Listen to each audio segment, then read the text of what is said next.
Boa tarde, queridos irmãos. Que a paz e o amor do Mestre Jesus esteja e permaneça em nossos corações. Agradeço à casa, à Luz Divina, pela oportunidade de estudo e aprendizagem. Hoje, estudaremos os capítulos 28 e 29 do livro Nosso Lar, psicografia de Chico Xavier, pelo espírito André Luiz, tendo como abordagens enfermos espirituais, estados mentais e emocionais, equipes de serviço, abnegação e doação, estruturas de acolhimento. Estudaremos 2 capítulos que mostram as primeiras impressões de André Luiz como trabalhador em nosso lar. No capítulo 28, em serviço, o autor espiritual observa a intensa movimentação nas câmaras de retificação e conhece a enfermeira Narcisa. E no capítulo 29, a visão de Francisco, ele acompanha um paciente em crise que não consegue se desligar do corpo físico. Essa frase que me chamou a atenção. O espírito de serviço fornece tônicos de misterioso vigor. É muito boa e merece um comentário. O interessante é que ele diz o espírito de serviço e não o serviço. Então fica claro que é a maneira como trabalhamos, não como obrigação ou prestação de serviço, mas sim o quanto nos dedicamos ao afazer, o tanto de amor e doação envolvidos no servir. É o que produz benefícios à nossa vida íntima. É dessa maneira que a mente, trabalhando em propósitos divinos, se nutre de vibrações revigorantes. Essa sensação que André Luiz relata é a junção perfeita entre boa vontade e pensamentos elevados em favor do próximo. Muitas pessoas relatam essa sensação de revigoramento depois do trabalho de assistência espiritual ou jornada de voluntariado, onde seria até normal sentir cansaço físico, mas pela forma amorosa e de doação que foi realizado, se transmuta em verdadeiras bênçãos para suas vidas. Na questão 888 do Livro dos Espíritos, diz assim: a verdadeira caridade é sempre boa e benevolente, tanto está no ato quanto na maneira de fazê-la. O serviço prestado com delicadeza tem duplo valor.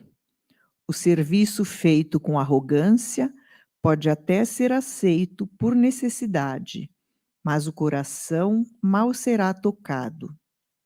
Aí não vai valer a pena, porque para sentir essa sensação prazerosa que André Luiz nos relata, somente com o espírito de fraternidade será possível alcançar.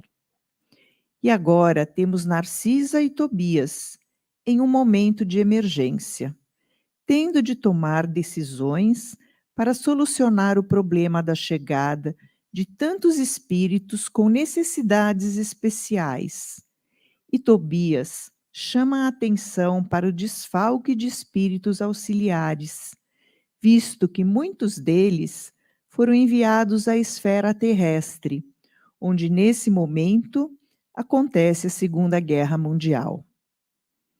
Mas aqui, nesta situação, nós vemos que Tobias e Narcisa, apesar de serem ambos competentes para as tarefas que se apresentam, cada um demonstra uma reação diferente diante do desafio. Narcisa se mostra pesarosa e aflita, e Tobias, como nos disse André Luiz, mostra-se resoluto, age seguro e decidido, e isso mostra o controle emocional de cada um, e que faz muita diferença na hora de tomar uma atitude. Hábitos como o desespero, a impulsividade, a dramatização ou a vitimização não são bons conselheiros na hora de tomarmos decisões. É imprescindível manter o controle emocional antes de agir, mantendo a calma e a conexão com o plano maior, que assim seremos intuídos a agir no bem e em equilíbrio. No livro Vida Feliz, do espírito de Joana de Ângela, de Joana de Ângeles, desculpe, de Divaldo Franco, na mensagem 9 diz assim: mantenha teu controle emocional em todas as situações.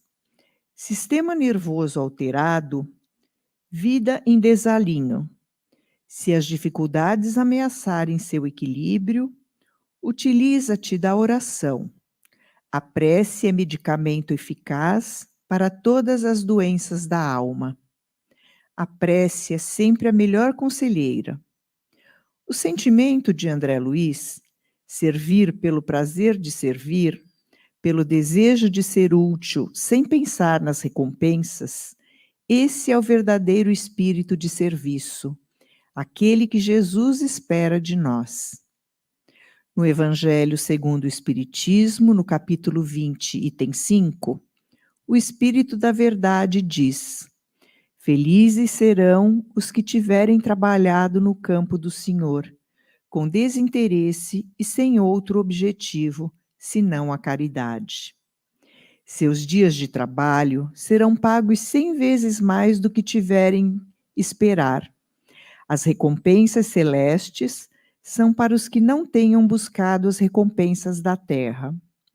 E no Livro dos Espíritos, na resposta da questão 897, nós também somos alertados sobre a importância de evoluirmos pela caridade desinteressada, que devemos agir no bem, de forma natural e não de forma premeditada, para se obter alguma recompensa, e que isso seria uma demonstração clara de egoísmo.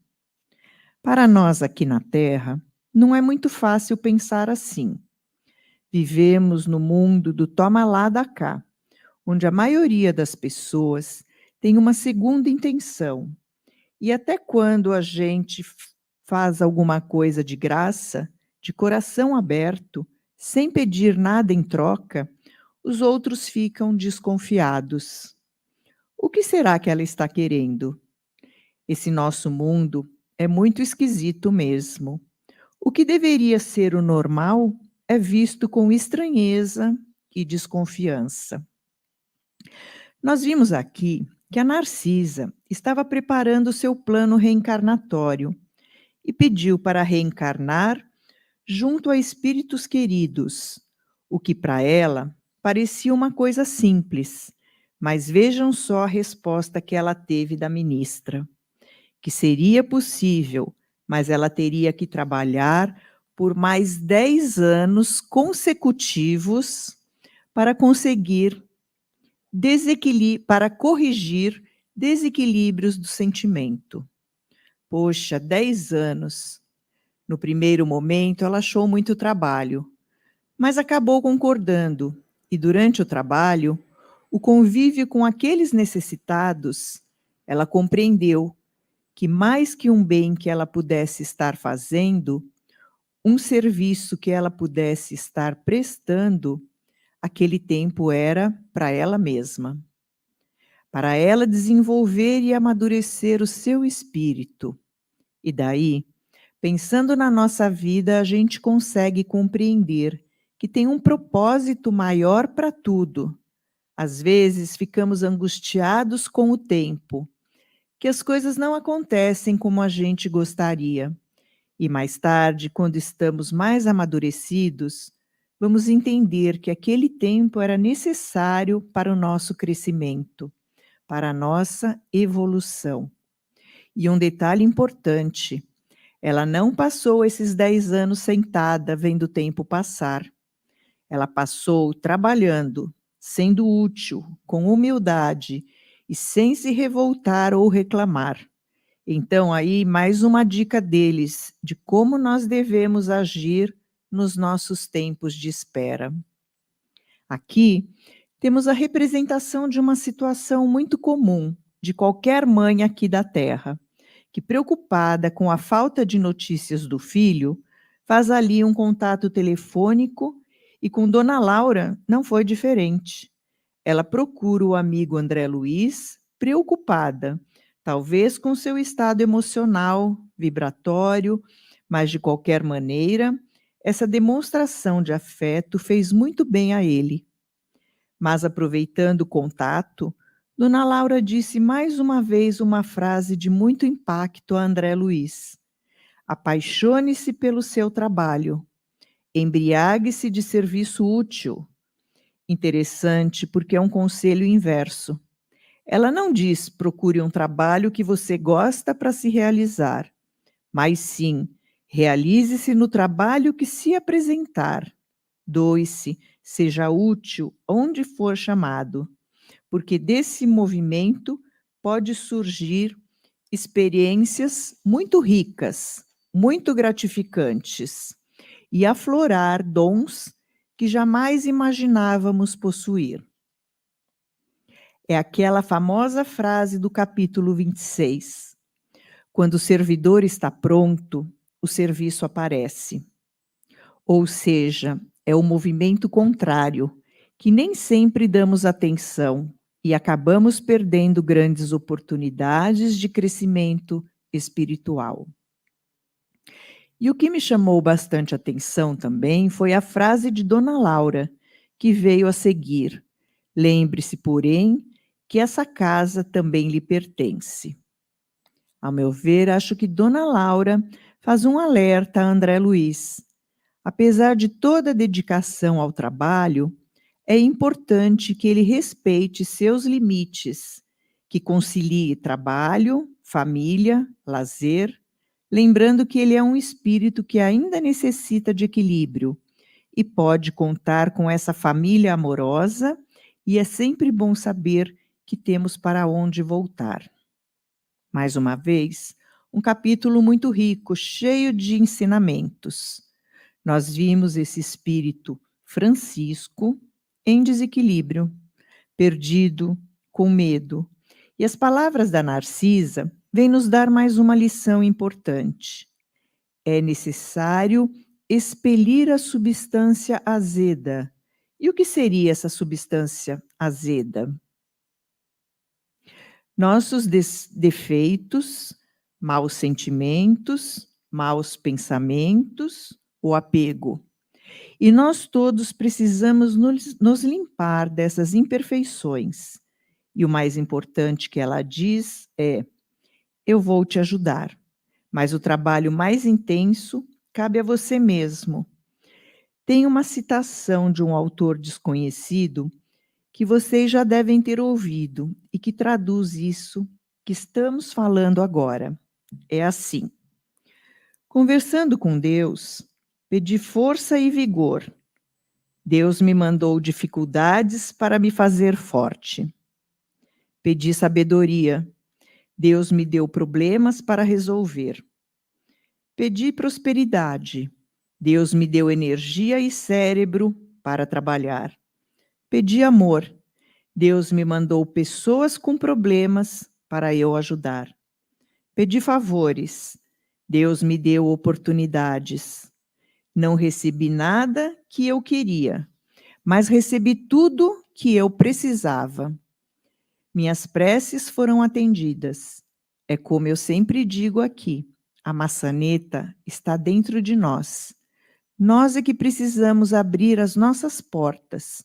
A espiritualidade vai sempre nos dar força e sustentação para superar e conquistar qualquer coisa, mas ninguém vai fazer por nós.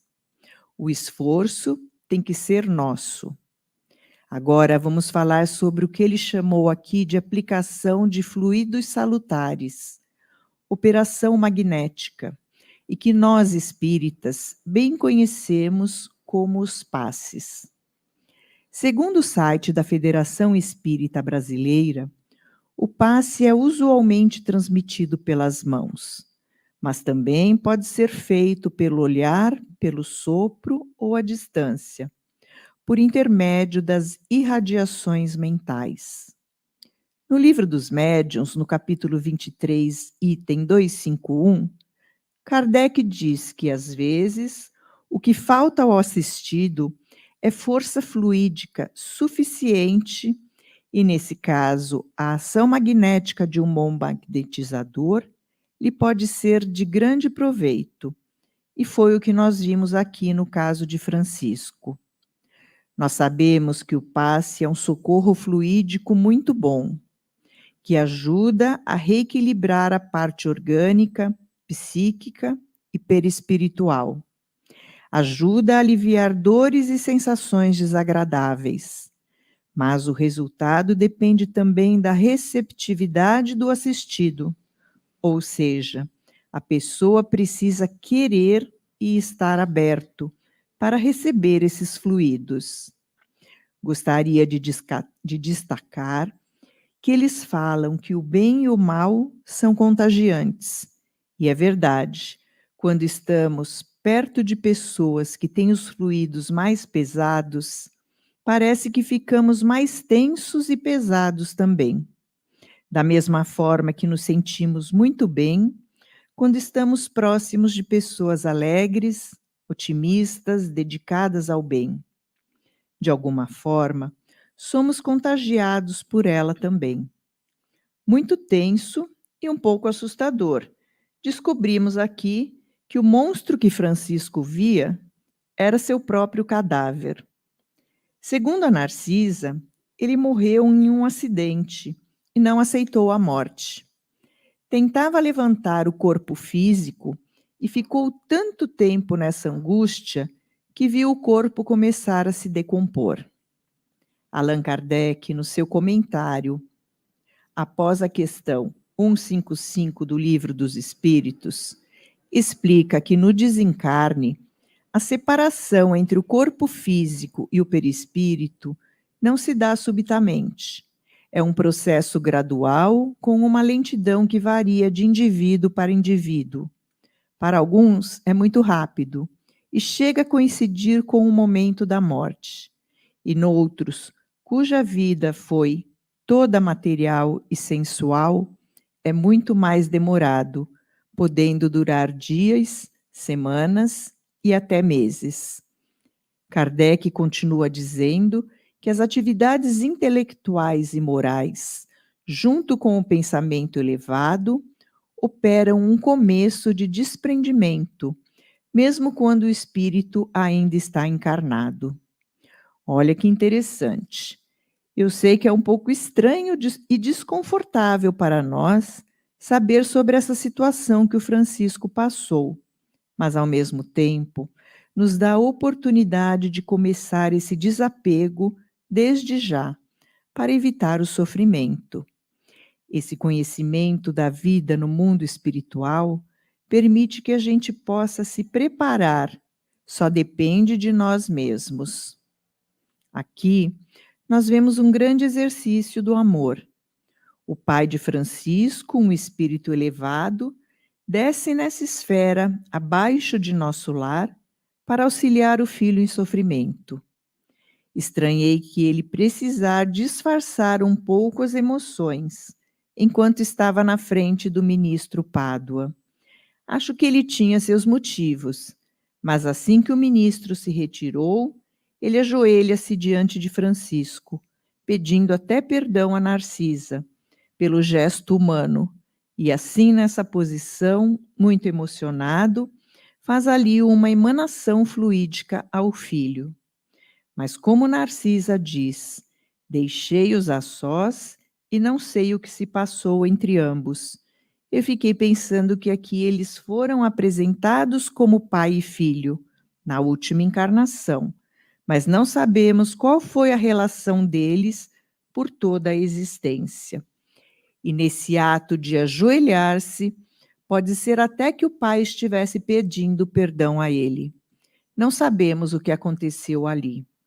O fato é que, mesmo Francisco não reconhecendo o pai, ele recebeu essa transfusão de amor. E esse encontro amoroso lhe foi muito salutar. No livro O Problema do Ser, do Destino e da Dor, de Leon Denis, no capítulo 25, diz assim: como princípio vital universal, o amor proporciona à alma em suas manifestações mais elevadas de cura e intensidade de radiação, que aquece e vivifica tudo em volta de si. É por ele, o amor, que a alma se sente estreitamente ligada ao poder divino, foco de toda a vida. Acima de tudo, Deus é amor, e o amor cura tudo.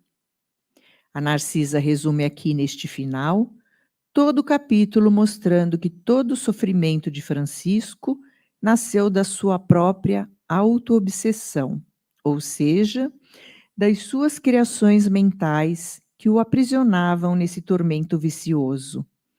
Ela chama de sono espiritual todo esse apego à matéria, e nesse caso aqui, ao corpo físico. Depois ela faz essas 3 comparações bastante figurativas, alusivas a isso. A primeira, da crisálida e da borboleta, que representa a necessidade do apego material, da dormência, própria dos primeiros estágios evolutivos do espírito, que serve para seu fortalecimento e posterior transformação.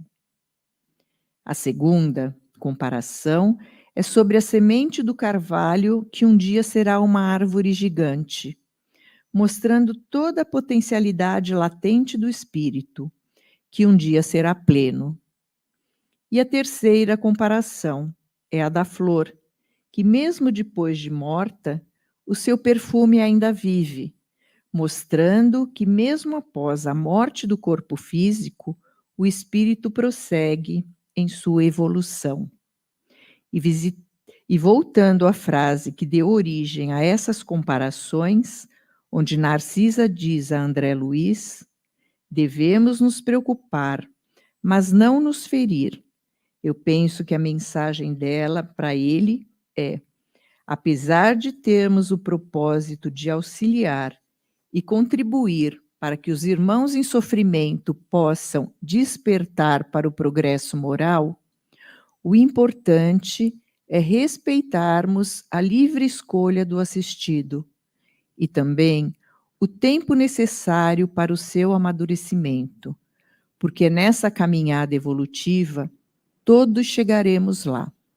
Cada um no seu tempo, claro, mas todos chegaremos. Uma boa reunião a todos.